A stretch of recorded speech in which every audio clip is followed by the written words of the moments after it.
Pregnancy का 5th month यानी कि 5वां महीना। प्रेगनेंसी के 5th मंथ तक बच्चे की वेट कितना हो जाता है, आपकी बॉडी में कौन-कौन से चेंजेस होते हैं, साथ ही साथ प्रेगनेंसी के 5th मंथ तक हमें कौन से टेस्ट करा लेने चाहिए। आज के इस वीडियो में हम इन सारे टॉपिक पे बात करते हैं। वीडियो में आगे बढ़ने से पहले आप मुझे कमेंट बॉक्स में ये बात ज़रूर बताइएगा कि आपको अपने बच्चे की मूवमेंट फील हो रही है या नहीं हो रही है। चलिए वीडियो में आगे बढ़ते हैं। तो प्रेगनेंसी टाइम में हर लेडी ये जानना चाहती हैं कि उसके बच्चे का वेट कितना है, उसके बच्चे की अच्छे से ग्रोथ हो रही है या नहीं हो रही है। तो प्रेगनेंसी के 5th मंथ तक बच्चे का जो वेट होता है वो 200 ग्राम से 250 ग्राम तक हो सकता है। बच्चे का जो साइज होती है वो एक बनाना का साइज का हो सकता है और बच्चे का जो लंबाई होती है वो 15 सेंटीमीटर टू 18 सेंटीमीटर तक हो सकती है। टाइम पे बच्चे के पार्ट्स भी डेवलप हो रहे होते हैं, बच्चे की जो किडनी होती है वो भी वर्क करना स्टार्ट कर देती है। कहते हैं कि आपके बॉडी में कौन कौन से चेंजेस होते हैं। तो प्रेगनेंसी के 5th मंथ तक आपको अपना बेबी बम्प भी देखने को मिल सकता है।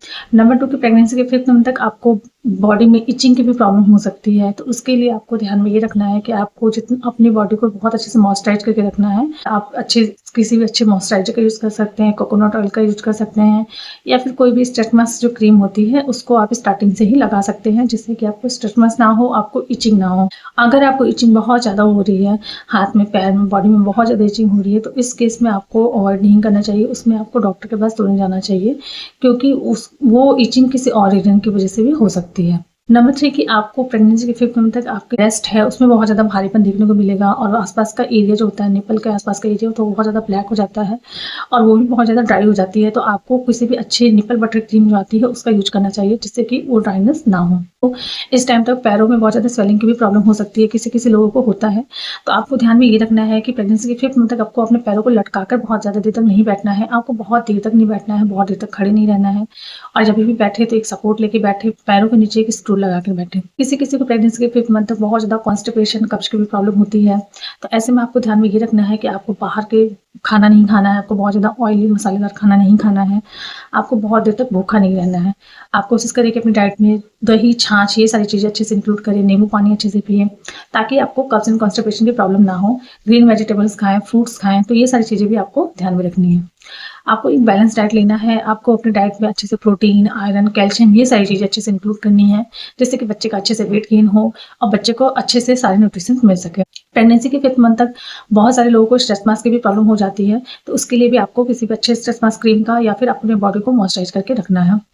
प्रेगनेंसी के 5th मंथ तक किसी किसी को बेबी की मूवमेंट भी फील होती है, जैसे कि मूवमेंट बहुत ज़्यादा नहीं होती है, जैसे कि आपको हल्का हल्का जैसे पेट में कुरकुरी टाइप होती है वैसा फील होगा। तो किन्हीं किन्हीं लोगों को 5th मंथ से बेबी की जो किक होती हैं वो भी फील होने लग जाती हैं। तो गाइस यही सारी चेंजेस हैं जो आपको प्रेगनेंसी के 5th मंथ तक आपको देखने को मिलेंगी। आपको ध्यान में ये रखना है कि आपको अपनी डाइट का बहुत ज़्यादा ध्यान रखना है, वॉक करते रहना है, आप हल्की-हल्की एक्सरसाइज भी कर सकते हैं।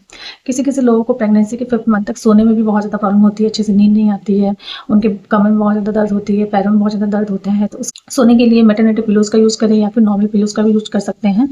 आपको सोते समय इस चीज़ का ध्यान रखना है कि आपको लेफ्ट करवट साइड में ज़्यादा सोना है, तो आपको इन सारी चीज़ों का ही ध्यान रखना चाहिए। में भी आपको अपने हाइड्रेशन का बहुत ज़्यादा ध्यान रखना है। आपको कोशिश ये करना है कि पूरे दिन में 1 लीटर पानी ज़रूर पिएँ। लिक्विड में आप नींबू पानी पी सकते हैं, छाछ पी सकते हैं, फ्रूट जूस पी सकते हैं, तो ये सारी चीज़ें आपको ध्यान में रखना है। आपको अपनी डाइट में ड्राई फ्रूट्स भी ज़रूर इंक्लूड करना चाहिए। ड्राई फ्रूट्स को रात में सॉल्ट करके रख दें और सुबह में उठ के खा लें, वो भी आपके बच्चे के हेल्थ के लिए बहुत अच्छा होता है।